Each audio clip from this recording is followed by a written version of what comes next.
नमस्कार, बहुत स्वागत है आप सभी का। आप देख रहे हैं अपना बिहार। मैं हूं आपके साथ जया मिश्रा। बुलेटिन की शुरुआत करने जा रहे हैं और सबसे पहले एक खबर आपको सनातन महाकुंभ को लेकर देंगे। देखिए, पटना के गांधी मैदान में आयोजित सनातन महाकुंभ में पहुंचे बाबा बागेश्वर ने बड़ी बातें कही।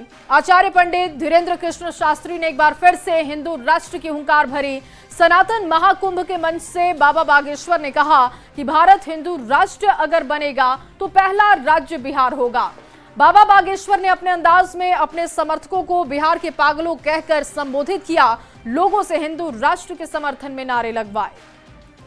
बिहार की यह भूमि जहां किशोरी जी प्रकट हुई, बिहार की ये भूमि जहां हमारा भरोसा है कि यदि भारत हिंदू राष्ट्र होगा तो पहला राज्य बिहार होगा। बिहार के पागलों, अब एक बात मान लो, पूछो क्या हम सब हिंदू अरे भैया माइक वाली फटनी के बड़े तो समझवा हम कर दे। हम सब हिंदू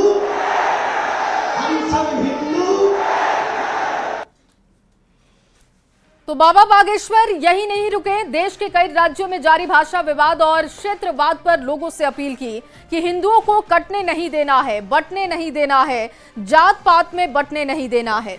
उन्होंने समर्थकों को आगाह किया कि देश में कुछ ताकतें गजवाए हिंद बनाना चाहती हैं, लेकिन हमारा सपना है कि भगवाए हिंद होना चाहिए। उन्होंने राष्ट्रवाद का नारा बुलंद किया और कहा कि वो किसी धर्म के विरोधी नहीं, लेकिन अगर हम पर कोई घात करेगा तो प्रतिघात होगा। बाबा बागेश्वर ने कहा कि हम पटना में राजनीति करने नहीं बल्कि रामनीति करने आए हैं। मत देना, हिंदुओं को कटने मत देना। हिंदुओं जातवाद से ऊपर उठकर राष्ट्रवाद के लिए जीना।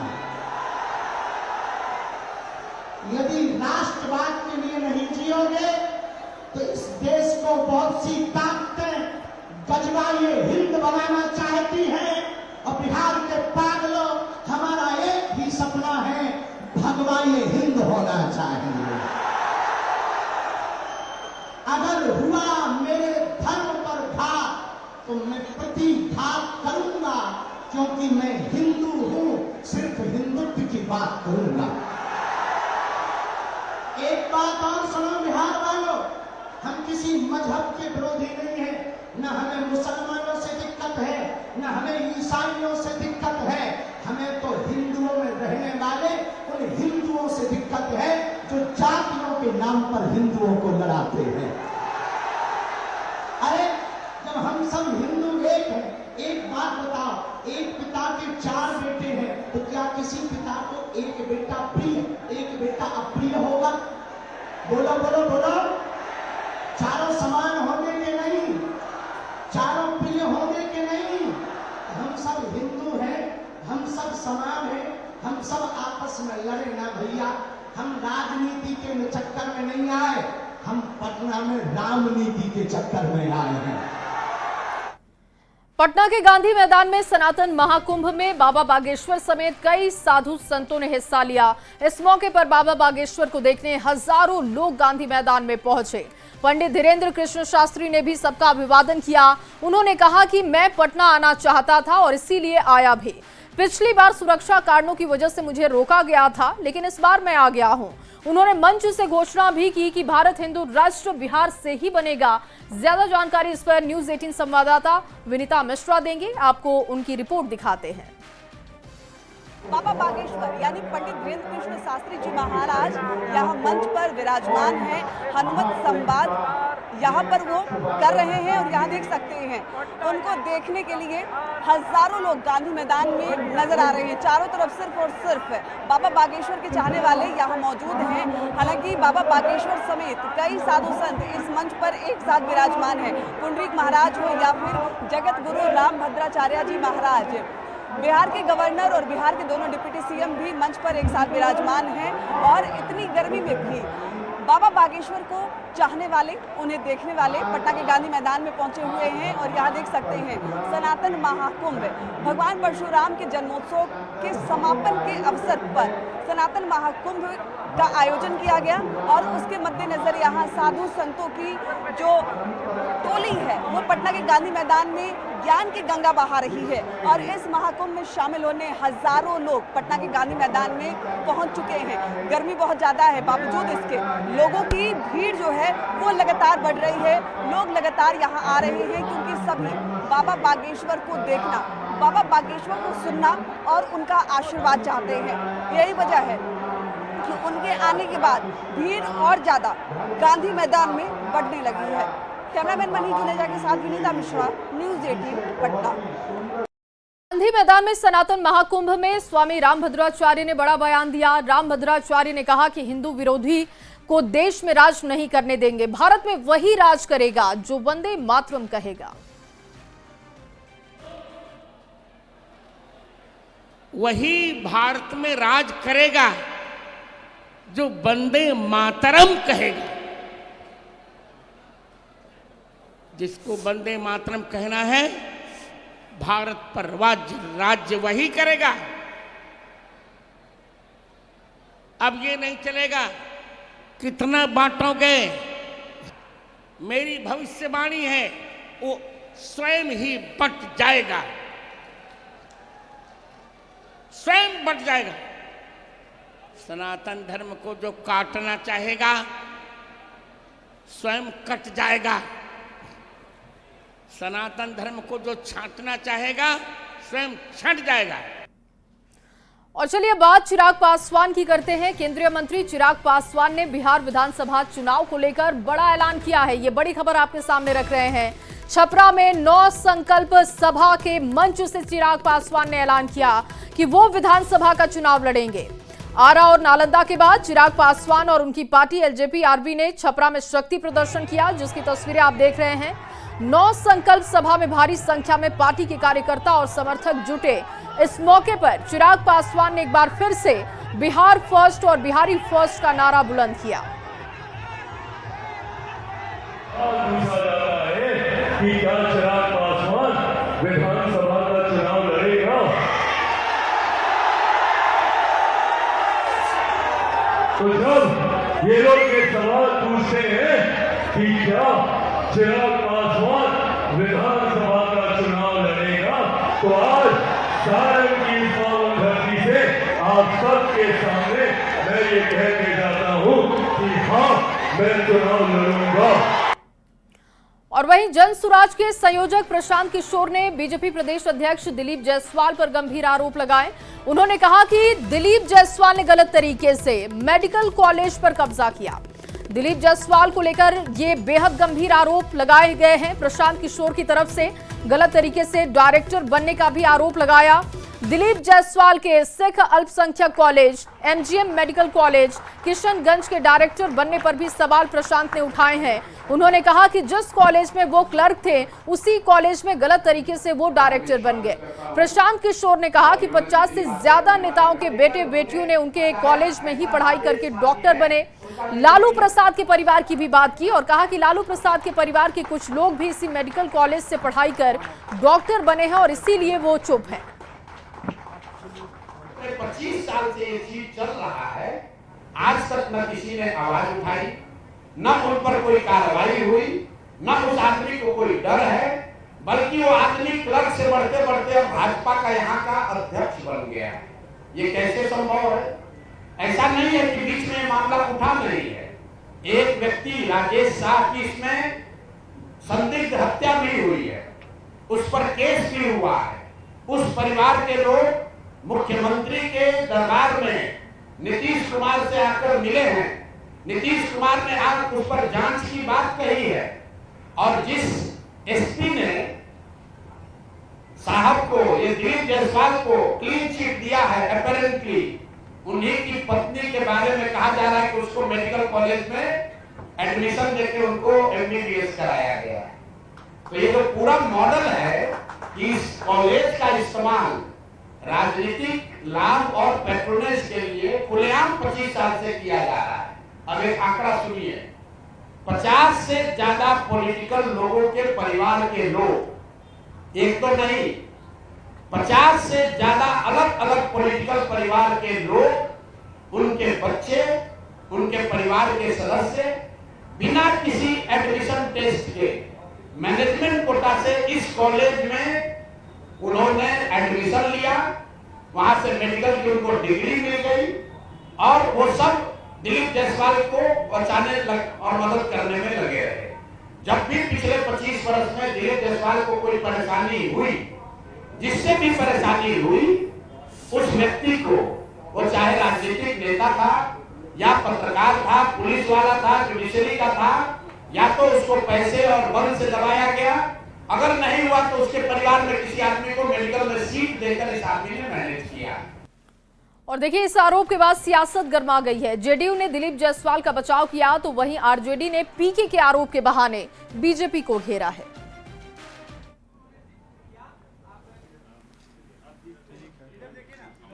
और चलिए आपको इस वक्त की एक बड़ी खबर देते हैं। कांग्रेस नेता राहुल गांधी 9 जुलाई को पटना पहुंचेंगे और मतदाता पुनरीक्षण सूची के खिलाफ होने वाले चक्का जाम आंदोलन में वो हिस्सा लेंगे। ये जानकारी कांग्रेस सूत्रों ने दी है कि राहुल गांधी बिहार का दौरा करेंगे। इस चक्का जाम का आयोजन महागठबंधन के तहत किया जा रहा है, जिसमें कांग्रेस के साथ आरजेडी और वामपंथी दलों का भी हिस्सा होगा। विपक्षी दलों का आरोप है कि मतदाता सूची में बड़े पैमाने पर गड़बड़ी हुई है और इससे लेकर जनता के बीच वो जाएंगे, उन्हें जागरूक करेंगे। जागरूकता फैलाने के उद्देश्य से ये आंदोलन वो करने जा रहे हैं, जिसका हिस्सा राहुल गांधी भी बनेंगे। मतदाता पुनरीक्षण सूची के खिलाफ ये धरना होगा। देखिए, इसको लेकर लगातार विपक्ष सवाल उठा रहा है और अब जानकारी मिल रही है कि राहुल गांधी 9 तारीख को पहुंचने वाले हैं। और वहीं बिहार प्रदेश कांग्रेस ने 9 जुलाई को मतदाता पुनरीक्षण के चुनाव आयोग के फैसले के खिलाफ चक्का जाम में शामिल होने की घोषणा की है। बिहार प्रदेश कांग्रेस अध्यक्ष राजेश राम ने मतदाता पुनरीक्षण पर चुनाव आयोग की तरफ से जारी विज्ञापन को वोटर के साथ धोखाधड़ी बताया। कांग्रेस ने आरोप लगाया है कि कुछ राजनीतिक दलों को फायदा पहुंचाने के लिए निर्वाचन आयोग ने यह फैसला किया। लोगों को मान था कि अब तक वोटर लिस्टों का पुनरीक्षण का काम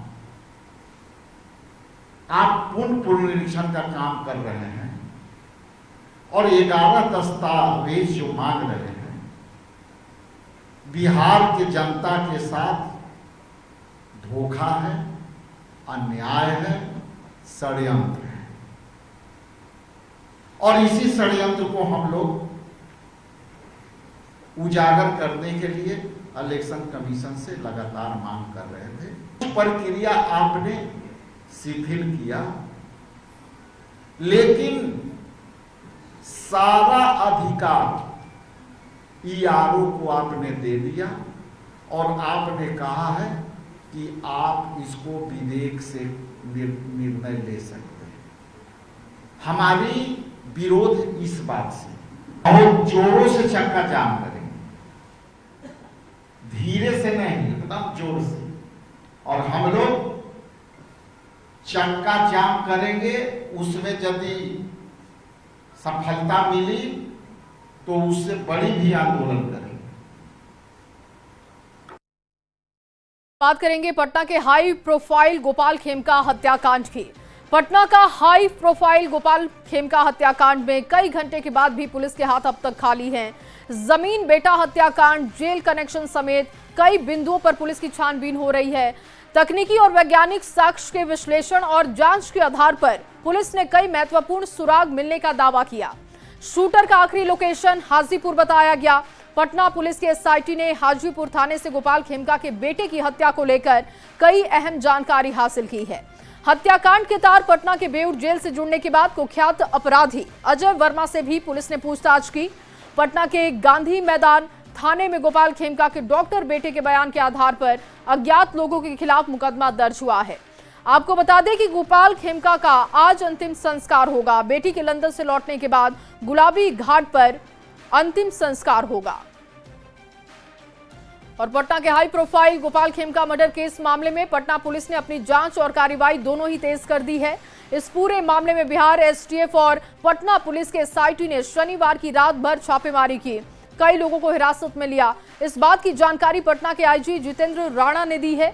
उन्होंने कहा कि पुलिस कई एंगल से इस पूरे मामले को खंगाल रही है। कर दिया गया था और कल रात्रि में एसएसपी के नेतृत्व में एसआईटी के द्वारा पटना एवं आसपास के क्षेत्रों में बहुत सारे स्थान जो वहाँ पे चिन्हित थे वहाँ छापेमारी की गई है और इस कांड से संबंधित जो व्यक्ति हैं सस्पेक्ट्स हैं उनके ठिकानों पे दबिश की गई है। इसमें कुछ व्यक्तियों को हिरासत में लेकर पूछताछ की जा रही है। इसके अतिरिक्त कुछ और पहलू जो हैं इस कांड के उनके संबंध में भी अनुसंधान गहन तरीके से किया जा रहा है और इस संबंध में कुछ महत्वपूर्ण जो जानकारियां जो हैं वे आज प्राप्त होने की संभावना है, क्योंकि जिन लोगों को अभी हिरासत में लिया गया है उनसे व्यापक रूप से जो पूछताछ जो है हमारी टीम्स के द्वारा की जा रही है और संभवतः जल्द इस कांड का खुलासा। और वहीं पटना के बेऊर जेल में शनिवार की शाम प्रशासन और पुलिस प्रशासन की छापेमारी के बाद 3 मोबाइल और दूसरे आपत्तिजनक सामानों की बरामदगी के बाद जेल आईजी के स्तर पर बड़ी कार्रवाई की गई है। बेऊर जेल के 3 कक्षपालों को निलंबित किया जा चुका है। इसके अलावा दूसरे अधिकारियों को शो कॉज नोटिस जारी किया गया है। जेल विभाग की ओर से की गई इस कार्रवाई से वहां पर खलबली की स्थिति दिखी।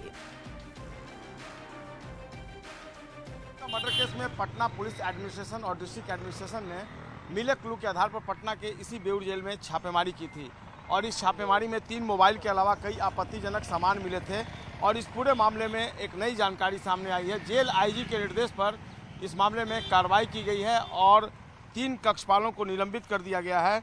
जिन कक्षपालों को निलंबित किया गया है उनके नाम भी सामने आए हैं। अंतोष कुमार सिंह कक्षपाल हैं, इसके अलावा आशीष कुमार और ओम कुमार गुप्ता, ये जो तीनों कक्षपाल हैं उनको निलंबित कर दिया गया है। इसके अलावा जो दूसरे लोग हैं उनसे शोकॉज नोटिस जो है वो जारी किया गया है उनके अगेंस्ट में और जिन लोगों के खिलाफ शोकॉज नोटिस जारी किया गया है उनमें जो गिरीश यादव हैं वार्डन कक्षपाल, उन पर शोकॉज नोटिस जारी किया गया है। इसके अलावा वरीय प्रभारी सहायक अधीक्षक हैं नीरज कुमार रजक, उनके खिलाफ भी शोकॉज नोटिस जारी किया गया है। इसके अलावा डिप्टी जेलर हैं जिनका नाम अजय कुमार बताया जा रहा है, तो इन पर शोकॉज नोटिस जारी किया गया है।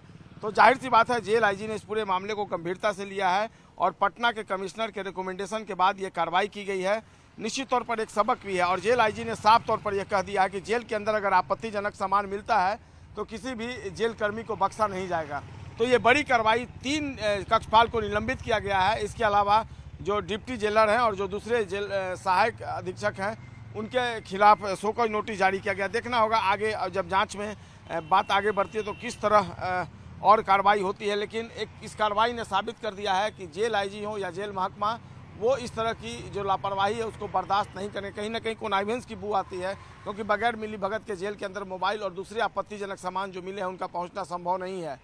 इस पूरे मामले में आज भी जेल आईजी ने कहा है कि जो इंपॉर्टेंट क्लू मिले हैं उसके आधार पर पुलिस आगे छापेमारी कर रही है। गोपाल खेमका मर्डर केस में देखना होगा पुलिस को जेल के अंदर जो कुख्यात एक अपराधी है उसे पूछताछ के बाद जो क्लू मिले हैं उसके आधार पर जो छापेमारी हुई है उसमें कितनी सफलता मिलती है।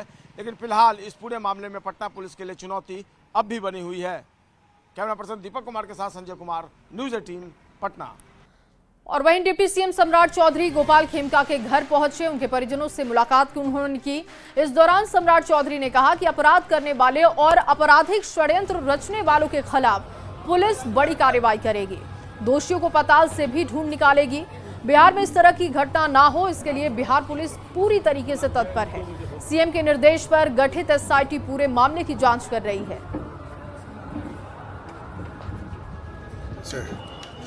माननीय मुख्यमंत्री जी ने एसआईटी गठन किया है और स्पष्ट निर्देश दिया है कहीं भी छुपा अपराधी हो उसके खिलाफ कार्रवाई होगी, उसको बख्शे नहीं जाएंगे। और बिहार पुलिस पूर्ण रूप से पूरी तरह आम व्यवसायियों की सुरक्षा करेगा और ये पूरी तरह सुनिश्चित भी करेगा कि आगे के दिनों में इस तरह की कोई घटना नहीं हो और इस घटना को पूरी तरह तह तक जाने का काम सरकार करेगी।